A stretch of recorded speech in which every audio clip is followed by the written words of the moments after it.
We spend a lot of time imagining the bomb, the flash, the mushroom cloud, the flattened city. But the explosion isn't the story, it's just the beginning. Because if the bombs ever fall, the thing that kills most of humanity won't be the blast, or the fire, or the radiation.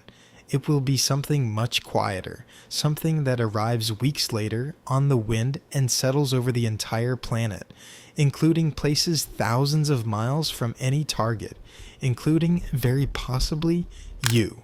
This is what happens after. Let's get the explosion out of the way, because it's the part you already picture. A nuclear weapon detonates over a city. In a fraction of a second, the center is gone. Fire spreads for miles. Tens of millions could die in the first hours. That's the part the world fears, and it's horrifying. But here's what almost no one understands. Even in a full nuclear war, those direct deaths would be a small fraction of the final toll. The real catastrophe doesn't start in the cities that were hit, it starts in the sky above them. When a city burns, it creates a firestorm. A fire so big, it makes its own weather. And firestorms produce smoke. Black, oily soot lifted so high that no rain can ever wash it back down. Now multiply that by hundreds of burning cities at once. Scientists have run these numbers. In a full war, the fires would inject up to 150 million tons of soot into the upper atmosphere. And once it's up there, it spreads. Within weeks, it wraps around the entire globe. A thin, dark veil between the earth and the sun. This is the moment the war stops being about countries. From here on, it's about everyone. That veil blocks sunlight, not completely, but enough. Across the whole planet, the sky dims and the temperature falls. In the worst case, global temperatures could drop more than 10 degrees, a bigger change than the one that separates us from the last ice age, except it happens in a single season. Summer frosts, growing seasons cut in half, the farmland that feeds billions, suddenly too cold and too dark to grow food.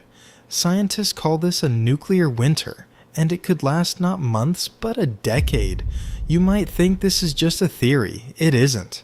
In 1815, a volcano called Tambora erupted, dimming the sun across the world.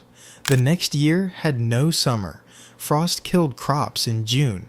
Harvests failed across continents. People starved, all from one volcano most of them never heard of. A nuclear war would throw far more soot into the sky, and it would last far longer.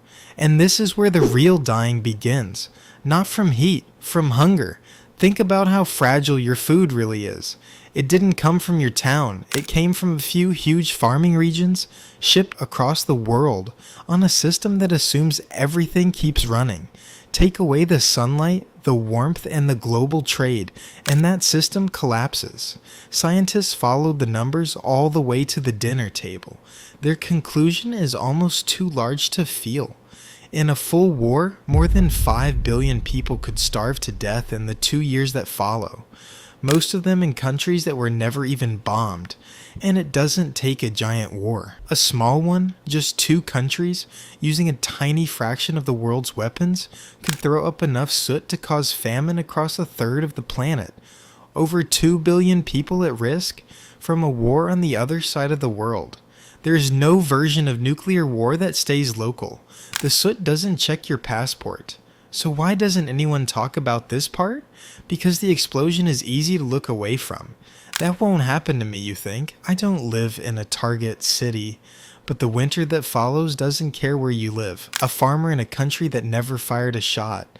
A child on a faraway continent. You. That's the truth hiding behind every nuclear standoff. There are no bystanders. A war between 2 governments is a threat to the food supply of the entire species. We tend to think this danger ended with the Cold War. It didn't. There are still around 12,000 nuclear weapons on Earth right now, enough to do this many times over. The flash fades in a second. The fires burn out in days. But the sky stays dark for years, and that's what would decide the fate of almost everyone alive. Not the people under the mushroom cloud, but the billions who never saw it coming.